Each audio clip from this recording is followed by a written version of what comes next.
Hi everyone. ഇന്നത്തെ topic cells the unit of life. ഇതൊരു 3 പാർട്ടായിട്ടാണ് ഞാൻ ഈ ക്ലാസ് അറേഞ്ച് ചെയ്തിരിക്കുന്നത്. This is the part 1, basic introduction of the cells. So cells is the structural and functional unit of A life. അതായത് ഒരു living organism അതിൻ്റെ basic unit of life എന്ന് പറയുന്നത് സെല്ലാണ്. അതായത് കുറേ സെല്ലുകൾ കൂടി ചേർന്നാണ് ലിവിങ് ഓർഗാനിസം ഉണ്ടായിരിക്കുന്നത്. That is all living organism are made up of cells. And cell എന്ന് പറയുന്ന ഒരു കോംപ്ലക്സ് ആൻഡ് ഡൈവേഴ്സ് സ്ട്രക്ചറാണ്. One of the main property എന്ന് പറയുന്നത് സെൽഫ് റെപ്ലിക്കേഷൻ. സെൽഫ് റെപ്ലിക്കേഷൻ എന്ന് പറയുന്നത് മേക്ക് ആൻ എക്സാക്റ്റ് കോപ്പി, ഇരട്ടിപ്പിക്കുക, ഡ്യൂപ്ലിക്കേഷൻ നടക്കുക. അതായത് സ്വയം റെപ്ലിക്കേറ്റ് ചെയ്ത് ഗ്രൂപ്പ് ഓഫ് സെൽസ് ഉണ്ടാക്കുക. And next major property is that they can do multi tasking and specialised task in a multi cellular organism. അതായത് നമ്മുടെ സെൽസിൻ്റെ ഈ സെൽസിൻ്റെ ഓരോ സ്ട്രക്ചേഴ്സും അതിൻ്റെ ഫങ്ഷൻസ് എന്ന് പറഞ്ഞു കഴിഞ്ഞാൽ അതിന് മൾട്ടി ടാസ്കിങ്ങും അതുപോലെ സ്പെഷ്യലൈസ്ഡ് ടാസ്കും ചെയ്യാനുള്ള കേപ്പബിലിറ്റിയാണ് ആ സ്ട്രക്ചേഴ്സിനുള്ളത്. സോ ബേസിക് ആയിട്ട് പറഞ്ഞു കഴിഞ്ഞാൽ cells is A structural and functional unit of A life. All organisms are made up of cells and self-replication is one of the properties of the cell. So, cells were first discovered by the British scientist Robert Hooke in 1665. അദ്ദേഹമാണ് cell എന്ന് പറയുന്നൊരു വാക്ക് coin ചെയ്യുന്നത്, പറഞ്ഞത്. So ഒരു first living സെല്ലിനെ describe ചെയ്ത് അതിനെ study ചെയ്ത് ഡിസ്ക്രൈബ് ചെയ്ത സയൻറ്റിസ്റ്റിൻ്റെ പേരാണ് Anton van ലീവൻഹോക്ക്.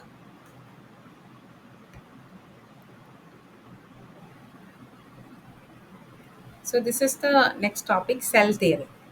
A postulated and widely accepted hypothesis of how most life on earth operates is known as the cell theory.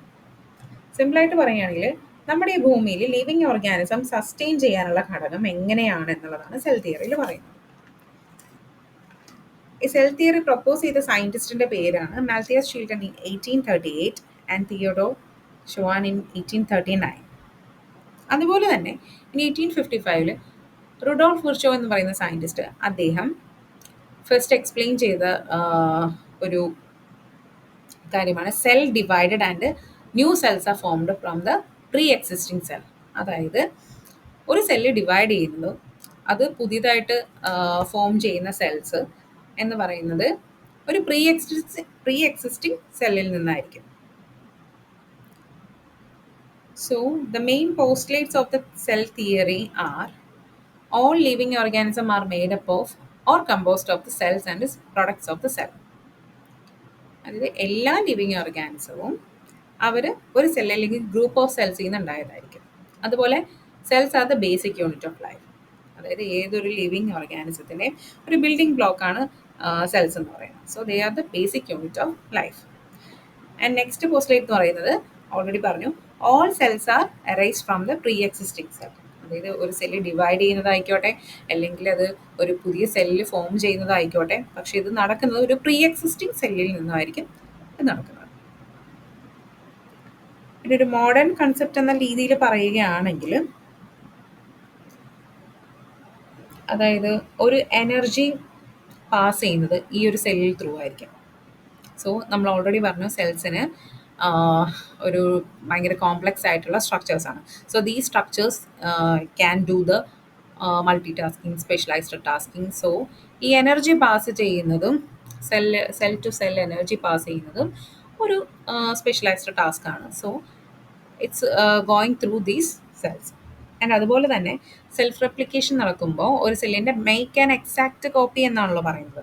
So ഒരു സെല്ലിലുള്ള എല്ലാ ഓർഗനൽസ്, അതുപോലെ ന്യൂക്ലിയസ്, DNA, അതായത് ജനറ്റിക് ഇൻഫോർമേഷൻ, ഇതെല്ലാം ഒരു പുതിയതായിട്ട് ഫോം ചെയ്യുന്ന സെല്ലിലോട്ടും ഉണ്ടാകും. മേക്ക് ആൻ എക്സാക്റ്റ് കോപ്പി എന്ന് ഉദ്ദേശിക്കുന്നത് അത് തന്നെയാണ്. So DNA is transferred from cell to cell and carrying genetic information. So ഇതാണ് ഒരു മോഡേൺ കൺസെപ്റ്റ് എന്ന് പറയുന്നത്. സോ എല്ലാ ലിവിങ് ഓർഗാനിസം എന്ന് പറയുന്നത് ഒരു സിംഗിൾ ഇൻഡിവിജ്വൽ സെല്ലിൽ നിന്നാണ് തുടങ്ങുന്നത്. ഈ സെൽസ് മൾട്ടിപ്ലൈ ചെയ്യുകയോ ഡിവിഷനൊക്കെ ചെയ്ത് നടന്നൊരു മൾട്ടി സെല്ലുലാർ ഓർഗാനിസം ആയിട്ടാണ് വരുന്നത്. അതുപോലെ നമ്മൾ ഈ സെൽസിൽ ഒരു മിക്സ്ഡ് ആയിട്ടുള്ള സിഗ്നൽസ് അല്ലെങ്കിൽ അവർക്കൊരു ഇൻസ്ട്രക്ഷൻസ് ഒക്കെ കിട്ടും.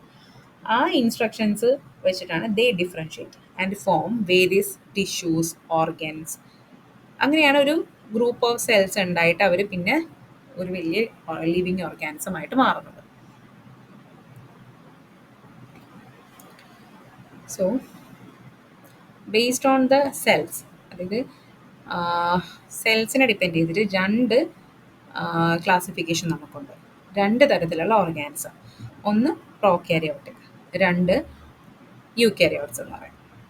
സോ പ്രോകാരിയോട്ടിക് സെൽ എന്ന് പറഞ്ഞു കഴിഞ്ഞാൽ they do not have membrane bound nucleus or organelles. അതായത് നമ്മുടെ സെല്ലിൽ ഒരുപാട് ഓർഗനൽസും അതുപോലെ nucleus, nuclear membrane, genetic information എന്നുള്ള കുറേ കാര്യങ്ങളൊക്കെ ഉണ്ട്. സോ അത് പ്രോകാരിയോട്ടിക് ഓർഗാനിസത്തിൻ്റെ കാര്യത്തിൽ വരുമ്പോൾ they don't have a membrane bound nucleus and ഒരു വെൽ ഡെവലപ്ഡ് ആയിട്ടുള്ള ഓർഗനൽസോ കാര്യങ്ങളോ ഒന്നും അവർക്കില്ല. അതായത് generally they are very small and multiply rapidly and vary in size and they that lack a nucleus and a membrane bound organelles. So ഇതിൻ്റെ examples എന്നൊക്കെ പറഞ്ഞു കഴിഞ്ഞാൽ bacteria, archaea, blue green algae, mycoplasma, ഇതൊക്കെയാണ് പ്രോകാരിയോട്സിൻ്റെ examples. So the next രണ്ടാമത്തെ classification വരുന്നതാണ് യൂകാരിയോട്ടിക്സ്.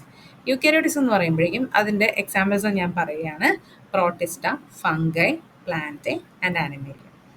ഇതാണ് യൂകാരിയോട്ടിക്സിൻ്റെ examples. Eukaryotic cell എന്ന് പറഞ്ഞു കഴിഞ്ഞാൽ ഒരു ഓർഗനൈസ്ഡ് ആയിട്ടുള്ള ന്യൂക്ലിയസ് അവർക്ക് ഉണ്ടാകും വിത്ത് ന്യൂക്ലിയർ എൻവലപ്പ്. അതുപോലെ തന്നെ മെംബ്രെയിൻ ഓർഗനൽസും ഉണ്ടാകും. വെൽ ഡെവലപ്ഡ് ആയിട്ടുള്ള ഒരു സ്ട്രക്ചറാണ് യൂകാരിയോട്ടിക്സ് എന്ന് പറഞ്ഞു കഴിഞ്ഞാൽ. അതിൻ്റെ എക്സാമ്പിൾസ് ഞാൻ പറഞ്ഞു. ഇപ്പം protista, fungi, plant and Animalia എന്ന് പറയുന്നത്. സോ നമുക്ക് ബേസിക് ആയിട്ട് പറയുകയാണെങ്കിൽ പ്ലാന്റ് ആൻഡ് ആനിമൽ സെൽസ് ആണ് മെയിനായിട്ട് നമ്മൾ ഇവിടെ പറയുന്നത്.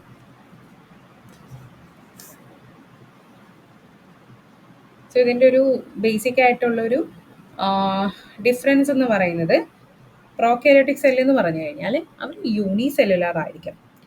ആൻഡ് യൂകാരിയോട്ടിക് സെൽ എന്ന് പറയുന്നത് ആ ഓർഗാനിസത്തിന് യൂണിസെല്ലുലാർ ആയിട്ടുള്ള ഓർഗാനിസവും ഉണ്ടാവും, മൾട്ടി സെല്ലുലാർ ആയിട്ടുള്ള ഓർഗാനിസവും ഉണ്ടാവും.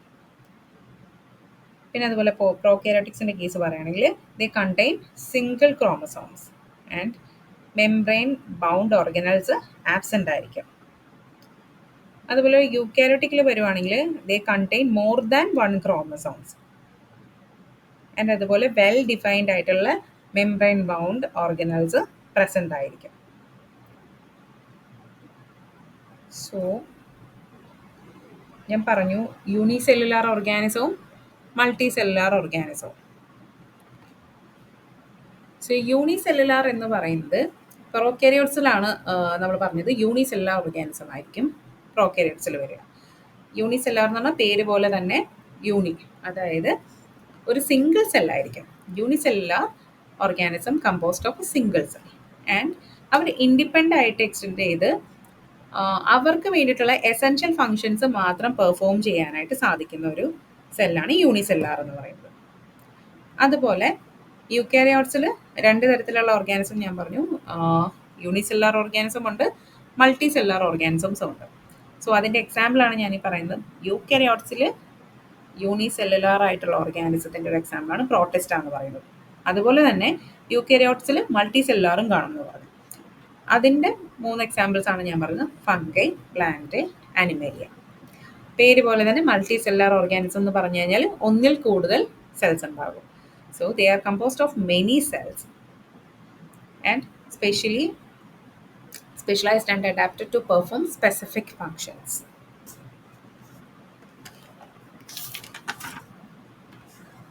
സോ ഇതാണ് ഒരു പ്രോകാരിയോട്ടിക് സെല്ലിൻ്റെയും യൂകാരിയോട്ടിക് സെല്ലിൻ്റെയും സ്ട്രക്ചർ എന്ന് പറയുന്നത്.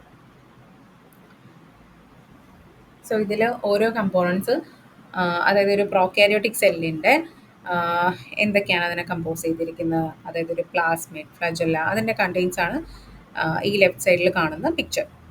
ആൻഡ് റൈറ്റ് സൈഡിൽ കാണുന്ന പിക്ചറാണ് ഒരു യൂകാരിയോട്ടിക് സെൽ എന്ന് പറയുന്നത്. അതല്ലെങ്കിൽ ഒരു സിമ്പിളായിട്ട് പറയുകയാണെങ്കിൽ ഒരു പ്ലാന്റ് അല്ലെങ്കിൽ ഒരു അനിമൽ സെൽ എടുത്തു കഴിഞ്ഞാൽ ഈ പറഞ്ഞ കണ്ടെയ്ൻസ് ആയിരിക്കും നമുക്കൊരു യൂകാരിയോട്ടിക് സെല്ലിൽ കാണാൻ പറ്റുന്നത്.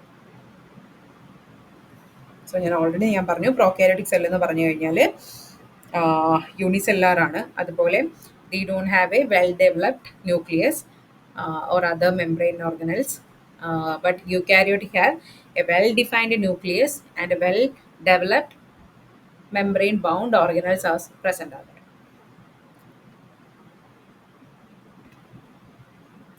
സോ ഇതാണ് ഒരു പ്രോകാരിയോട്ടിക് സെല്ലിൻ്റെയും യൂക്കാരിയോട്ടിക് സെല്ലിൻ്റെയും ഡിഫറൻസ് സ്റ്റേറ്റ് ചെയ്തിരിക്കുന്നത്. സെൽ സൈസ് വെച്ച് നോക്കുമ്പോൾ പ്രോകാരിയോട്ടിക് സെൽ എന്ന് പറയുന്നത് വളരെ ചെറിയതാണ്. കമ്പാരിറ്റീവ്ലി യൂക്കാരിയോട്ടിക് സെല്ലിനെ വെച്ച് കമ്പയർ ചെയ്യുമ്പോഴേക്കും പ്രോകാരിയോട്ടിക് സെല്ല് വളരെ ചെറുതാണ്. ഓക്കെ. അതുപോലെ സെൽ വോൾ എന്ന് പറഞ്ഞു കഴിഞ്ഞാൽ യൂഷ്വലി പ്രസൻ്റ് ആണ്, chemically complex in nature. And in eukaryotic cell എന്ന് പറഞ്ഞു കഴിഞ്ഞാൽ സെൽ വോൾ പ്രസൻ്റ് ആണ്, പക്ഷെ അത് ഓരോ ഓർഗാനിസത്തിനെ ഡിപ്പെൻഡ് ചെയ്തിരിക്കും. അതുപോലെ പ്രോകാരിയോട്ടിക് സെല്ലിൻ്റെ ന്യൂക്ലിയസിനെ കുറിച്ച് പറയുകയാണെങ്കിൽ വെൽ ഡിഫൈൻഡ് ആയിട്ടുള്ള ന്യൂക്ലിയസ് ആബ്സെൻ്റ് ആയിരിക്കും. ഒരു ന്യൂക്ലിയർ റീജിയൻ ആയിരിക്കും ഉണ്ടാകുന്നത്. പക്ഷെ അതേസമയം യൂക്കാരിയോട്ടിക് സെല്ലിൽ ഒരു വെൽ ഡിഫൈൻഡ് ആയിട്ടുള്ള ന്യൂക്ലിയസ് അവർക്ക് ഉണ്ടാകും. അതുപോലെ തന്നെ പല പല ഓർഗനൽസിൻ്റെ കാര്യം വരുമ്പോഴും റൈബോസോംസ് എന്ന് പറയുമ്പോഴേക്കും പ്രോകാരിയോട്ടിക് സെല്ലിൽ പ്രസൻ്റ് ആണ്, smaller in size and spherical in shape. അതേസമയം യൂക്കാരിയോട്ടിക് സെൽസിൽ പറയുകയാണെങ്കിൽ പ്രസൻറ്റ് ആണ്, അതുപോലെ കമ്പാരിറ്റീവ്ലി ലാർജർ ആയിരിക്കും. പ്രോകാരിയോട്ടിക്കിൻ്റെ റൈബോസോംസിനേലും വലുതായിരിക്കും യൂക്കാരിയോട്ടിക് സെല്ലിൽ ഉണ്ടാകുന്നത്, ആൻഡ് ലീനിയർ ഇൻ ഷേപ്പ്. അതുപോലെ ഇവരുടെ ഡിഫറൻസ് ഡി എൻ എയുടെ സ്ട്രക്ചർ എന്ന് പറയുന്നത് പ്രോകാരിയോട്ടിക്കിൽ സർക്കുലറും യൂക്കാരിയോട്ടിക്കിൽ ലീനിയറും ആയിരിക്കും. സോ ഇത് ബേസിക് ആയിട്ടുള്ള ഒരു ഡിഫറൻസ് ആണ് പ്രോകാരിയോട്ടിക്കിൻ്റെ യൂക്കാരിയോട്ടിക്കിൻ്റെ.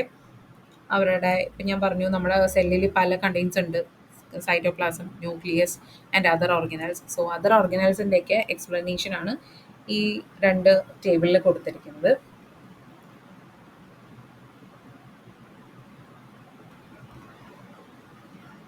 So prokaryotic cell envelope and its modification. അതായത് ഈ പ്രോകാരിയോട്ടിക് സെല്ലിൽ എന്ന് പറഞ്ഞു കഴിഞ്ഞാൽ അവർ കെമിക്കലി കോംപ്ലക്സ് ആയിരിക്കും അവരുടെ സെൽ എൻവലപ്പ് എന്ന് പറയുന്നത്. അതായത് 3 ലെയർ ഓഫ് സ്ട്രക്ചേഴ്സ് ഉണ്ട്. 3 ലെയർ ഓഫ് സ്ട്രക്ചേഴ്സ്. അതിൽ ഫസ്റ്റ് വണ്ണാണ് ഗ്ലൈക്കോകാലിക്സ് എന്ന് പറയുന്നത്. ഗ്ലൈക്കോകാലിക്സ് എന്ന് പറഞ്ഞാൽ ഔട്ടർ മോസ്റ്റ് ലെയർ ആണ്. അതായത് 2 രീതിയിൽ കാണാൻ സാധിക്കും. ഒരു ലൂസ് ഷീത്ത് ആയിട്ടുള്ള ലെയർ ആണെങ്കിൽ അതിന് സ്ലൈം ലെയർ എന്ന് പറയും. തിക്ക് ആൻഡ് ടഫ് ലെയർ ആണെങ്കിൽ അതിന് ക്യാപ്സ്യൂൾ എന്ന് പറയും. സോ ഗ്ലൈക്കോകാലിക്സ് എന്ന് പറഞ്ഞു കഴിഞ്ഞാൽ ഔട്ടർ മോസ്റ്റ് ലെയറാണ്, 2 രീതിയിൽ കാണാൻ പറ്റും. ലൂസ് ഷീത്ത് ആയിട്ടാണെങ്കിൽ സ്ലൈം ലെയർ എന്ന് പറയും, തിക്ക് ആൻഡ് റഫ് ആണെങ്കിൽ ക്യാപ്സൂൾ എന്ന് പറയും. സെക്കൻഡ് ലെയർ എന്ന് പറയുന്നത് സെൽ വോളാണ്. സെൽ വോൾ എന്ന് പറയുന്നതാണ് ഇത് ആ സെല്ലിൻ്റെ ഷേപ്പിനെയും സ്ട്രക്ചറും മെയിൻറ്റെയിൻ ചെയ്ത് കൊണ്ടുപോകാനാണ് സെൽ വോൾ എന്ന് പറയുന്നത്. Cell wall is made up of peptidoglycan. അതായത് നമ്മളിപ്പം എക്സാമ്പിൾസ് പറഞ്ഞു. പ്രോകാരിയോട്ടിക് സെല്ലിന് ഒരു ബാക്ടീരിയ ഒരു എക്സാമ്പിളായിട്ട് നമ്മൾ എടുക്കുകയാണെങ്കിൽ ഈ ബാക്ടീരിയ അത് ആ ബാക്ടീരിയ സെല്ല് ബേസ്റ്റ് ചെയ്യാതിരിക്കാനും അല്ലെങ്കിൽ കൊളാപ്സ് ചെയ്ത് അത് നശിക്കാതിരിക്കാനും വേണ്ടിയിട്ടാണ് ഈ സെൽ വോള് ഒരു പ്രൊട്ടക്ഷൻ. അതിൻ്റെ ആ സെല്ലിന് ഒരു ഷേപ്പും അതിനൊരു സ്ട്രക്ചറും ഒരു പ്രൊട്ടക്ഷനും വേണ്ടിയിട്ടാണ് സെൽ വോൾ എന്ന് പറയുന്നത്. സോ തേർഡ് ലെയർ എന്ന് പറയുന്നത് പ്ലാസ്മ മെംബ്രെയിൻ. പ്ലാസ്മ മെംബ്രെയിൻ എന്ന് പറയുന്നത് ഒരു ഇന്നമോസ്റ്റ് ലെയർ ആണ്. ആൻഡ് അവരുടെ ഒരു മെയിൻ പ്രോപ്പർട്ടി എന്ന് പറയുന്നത് സെമി പെർമിബിൾ ആയിരിക്കും. അവർ സെമി പെർമിബിൾ എന്ന് ഉദ്ദേശിക്കുന്നത് ഒരു സെല്ലിനകത്തേക്ക് പ്രവേശനം സെലക്റ്റീവായിട്ടായിരിക്കും നടക്കുക. അതായത് ഒരു സെല്ലിൽ നിന്നും ന്യൂട്രിയൻസ് സെല്ലിനകത്തോട്ട് പോകും. അതായത് ഒരു സെല്ലിന് അവർക്ക് വേണ്ട ടാസ്ക് ഒക്കെ ചെയ്യാനായിട്ടുള്ള എനർജി, ന്യൂട്രിയൻസ് എല്ലാം വേണം. സോ അത് ഒരു പുറത്തു നിന്ന് സെല്ലിനകത്തേക്ക് വരുന്നതും അതുപോലെ സെല്ലിലുള്ള വേസ്റ്റ് പ്രൊഡക്ട്സ് എല്ലാം പുറത്തേക്ക് പോകാനുമായിട്ട് ഹെൽപ്പ് ചെയ്യുന്ന ഇന്നർമോസ്റ്റ് ലെയർ ആണ് പ്ലാസ്മ മെംബ്രെയിൻ. പിന്നെ ഈ പ്ലാസ്മ മെംബ്രെയിൻ്റെ കുറേ എക്സ്റ്റൻഷൻസ് വരും. എന്ന് പറഞ്ഞാൽ അകത്തേക്ക് ഈ ലെയർ ഇങ്ങനെ അകത്തേക്ക് കുറേ ട്യൂബ്യൂൾസ്, വെസിക്കിൾസ് ഒക്കെ പോലെ ഒരു സ്ട്രക്ചേഴ്സ് ഉണ്ടാകും. അത് ആ ഒരു സ്ട്രക്ചറിനെ പറയുന്നതാണ് മീസോസോം എന്ന് പറയുന്നത്. അതായത് ഒരു സെൽ വോൾ ഫോർമേഷനെയും അതുപോലെ DNA റെപ്ലിക്കേഷൻ, റെസ്പിറേഷൻ ഇതുപോലെയുള്ള കാര്യങ്ങൾക്കൊക്കെ ഹെൽപ്പ് ആവുന്നതാണ് ഈ മീസോസോം എന്ന് പറയുന്നത്.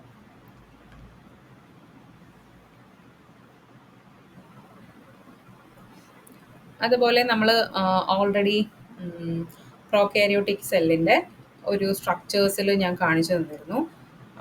ഒരു ഫ്ലജല്ല ആൻഡ് പൈലൈ എന്ന് പറയുന്നത്. അതായത് ഇവർക്ക് ലോക്കോമോഷന് വേണ്ടിയിട്ടായിരിക്കും ഈ ഫ്ലജല്ല, പൈലൈ എന്ന് പറയുന്ന സ്ട്രക്ചേഴ്സ് ഉണ്ടാകുന്നത്. ഒരു ഹെയർ ലൈക്ക് സ്ട്രക്ചേഴ്സ്. അത് ലോക്കോമോഷന് വേണ്ടിയിട്ടായിരിക്കും പ്രോകാരിയോട്ടിക് സെല്ലിൽ കാണാൻ പറ്റുന്നത്.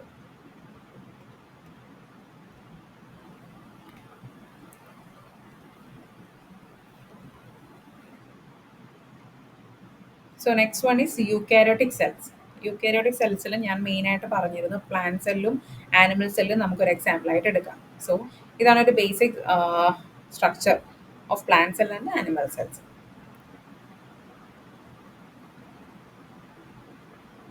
അപ്പം നമുക്കിതിൽ ഓരോ ഓർഗനൽസും നമുക്ക് കുറച്ച് ഡീറ്റെയിൽ ആയിട്ട് എന്തായാലും നെക്സ്റ്റ് ക്ലാസ്സിലാണ് വരുന്നത്. സോ ബേസിക് ആയിട്ടുള്ള ഒരു സെല്ലിൻ്റെ നേച്ചറും ഫങ്ഷൻസും അതിൻ്റെ സ്ട്രക്ചേഴ്സ് ജസ്റ്റ് ഒരു ബ്രീഫായിട്ട് പറയുകയാണെങ്കിൽ, ഒരു സെല്ല് എൻക്ലോസ് ചെയ്തിരിക്കുന്ന ഒരു സ്ട്രക്ചറാണ് പ്ലാസ്മ മെമ്പറൈൻ എന്ന് പറഞ്ഞു കഴിഞ്ഞാൽ.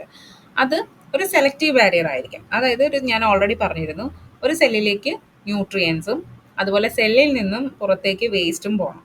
സോ അതിന് റെസ്പോൺസിബിൾ ആയിട്ടുള്ളതാണ് ഈ പ്ലാസ്മ മെമ്പറൈൻ എന്ന് പറയുന്നത്. സോ പ്ലാസ്മ മെമ്പറൈൻ എന്ന് പറഞ്ഞാൽ ഒരു സെല്ല് എൻക്ലോസ് ചെയ്തിരിക്കുന്ന ഒരു സ്ട്രക്ചറാണ്. അവരുടെ മേജർ ഒരു പ്രോപ്പർട്ടി എന്ന് പറയുന്നത് സെലക്റ്റീവ് ബാരിയർ ആയിരിക്കും അവർ. അതുപോലെ മറ്റുള്ള ഓർഗനൽസ് എന്ന് പറയുന്നത് ഒരു മെംബ്രെയിൻ ബൗണ്ട് ആയിട്ടുള്ള ഓർഗനൽസ് പറഞ്ഞിരുന്നു. Have A specialised functions they have.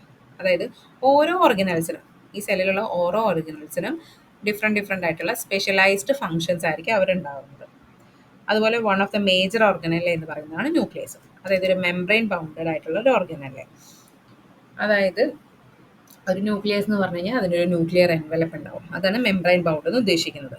So they contain the genetic information and they are necessary for the cell growth and reproduction. അതായത് ന്യൂക്ലിയസ് ആണെന്ന് പറയുന്ന ഒരു ജനറ്റിക് ഇൻഫോർമേഷൻ നമ്മൾ ക്യാരി ചെയ്യുന്ന ഒരു ഓർഗനല്ലെയാണ്. അതുപോലെ സെൽ ഗ്രോത്ത് അല്ലെങ്കിൽ റീപ്രൊഡക്ഷന് സഹായിക്കുന്ന ഒരു ഓർഗനൽ. എല്ലാ സെല്ലിനും ഒരു സിംഗിൾ ന്യൂക്ലിയസ് ആയിരിക്കും ഉണ്ടാകും. അതുപോലെ തന്നെ മറ്റ് മെംബ്രെയിൻ ബൗണ്ടഡ് ആയിട്ടുള്ള ഓർഗനൽസ് എന്ന് പറയുന്നത് അതും ഒരു സെല്ലിൽ തന്നെ ഒന്നിൽ കൂടുതലുണ്ടാവും. മൾട്ടിപ്പിൾ കോപ്പീസ് ആയിട്ട് തന്നെ ആ സെല്ലിൽ കാണപ്പെടാം.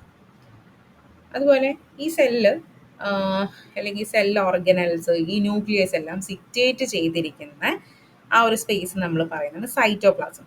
അതായത് ഒരു സെല്ലിൽ സൈറ്റോപ്ലാസത്തിലായിരിക്കും ഈ പറഞ്ഞ ന്യൂക്ലിയസ് ഓർഗനൽസ് എല്ലാം കാണപ്പെടുന്നത്. അതുപോലെ തന്നെ മറ്റുള്ള പല ഓർഗനൽസ് ആണ് mitochondria, lysosome, endoplasmic reticulum, Golgi apparatus, ribosome എന്നൊക്കെ പറയുന്നത്. സോ അഡീഷൻ ആയിട്ട് വേറൊരു കാര്യം പറയുകയാണെങ്കിൽ, ഇൻ പ്ലാന്റ് സെൽസിൽ ക്ലോറോപ്ലാസ്റ്റ് എന്ന് പറയും. They are responsible for the photosynthesis. ഇതധികം അങ്ങനെ എക്സ്പ്ലെയിൻ ചെയ്യാനായിട്ടില്ല. പിന്നെ നമുക്ക് കുറച്ച് ടേംസ് നമ്മൾ പറയുന്ന സൈറ്റോസോൾ, സൈറ്റോസ്കെൽറ്റൻ എന്നൊക്കെ പറയുന്നത് ഒരു സെല്ലിൻ്റെ ഓർഗനൽസും അതുപോലെ തന്നെ ന്യൂക്ലിയസും കാര്യങ്ങളും ഒരു സ്പേസ് ആ സൈറ്റോപ്ലാസത്തിലാണ് സിറ്റുവേറ്റ് ചെയ്യുന്നതെന്ന് ഞാൻ പറഞ്ഞു. ആ സൈറ്റോപ്ലാസത്തിൻ്റെ ആ ഒരു സ്പേസിനെ പറയുന്നതാണ് സൈറ്റോസോൾ എന്ന് പറയുന്നത്. ആ സൈറ്റോസോൾ കണ്ടെയ്ൻ ചെയ്തിരിക്കുന്ന ഒരു മെംബ്രെയിനസ് ആയിട്ടുള്ള കുറേ ഫൈബ്രസ് മോളിക്യൂൾസ്. ആ ഫൈബ്രസ് മോളിക്യൂൾസ് ആണ് പറയുന്നത് സൈറ്റോസ്കെൽറ്റൻ എന്ന് പറഞ്ഞു കഴിഞ്ഞാൽ. ആ സൈറ്റോസ്കെൽറ്റൻ എന്തിനാണെന്ന് വെച്ച് കഴിഞ്ഞാൽ it gives the shape and enables organelles to move within the cell. അതായത് ഒരു സെല്ലിൻ്റെ ഷേപ്പിന് വേണ്ടിയിട്ടും അതുപോലെ തന്നെ ആ സെല്ലിൽ ഓർഗനൽസിനെ അങ്ങോട്ടും ഇങ്ങോട്ടും മൂവ് ചെയ്യാനായിട്ടും കൂടി ഹെൽപ്പ് ചെയ്യുന്നതാണ് ഈ സൈറ്റോസ്കെൽറ്റൻ എന്ന് പറയുന്നത്. സോ സിമ്പിളായിട്ട് പറയുകയാണെങ്കിൽ നമ്മൾ സെല്ലിൻ്റെ ഒരു ബേസിക് ഇത് പറഞ്ഞു കഴിഞ്ഞാൽ ഒരു ന്യൂക്ലിയസ് ഉണ്ടാവും, മെംബ്രെയിൻ ബൗണ്ട് ഓർഗനൽസ് ഉണ്ടാകും, അതുപോലെ plasma membrane, cell membrane, cell wall, ഇതിൻ്റെയൊക്കെയുള്ള ബ്രീഫായിട്ടുള്ള ഒരു ഇൻട്രൊഡക്ഷനാണ് ഞാനിപ്പോൾ ഈ ക്ലാസ്സിൽ പറഞ്ഞത്. കുറച്ചും കൂടി എക്സ്പ്ലെയിൻ ആയിട്ട് നെക്സ്റ്റ് ക്ലാസ്സിൽ ഓരോ ഓർഗനൽസിൻ്റെ ക്ലാസ്സും എടുക്കുന്നതായിരിക്കും.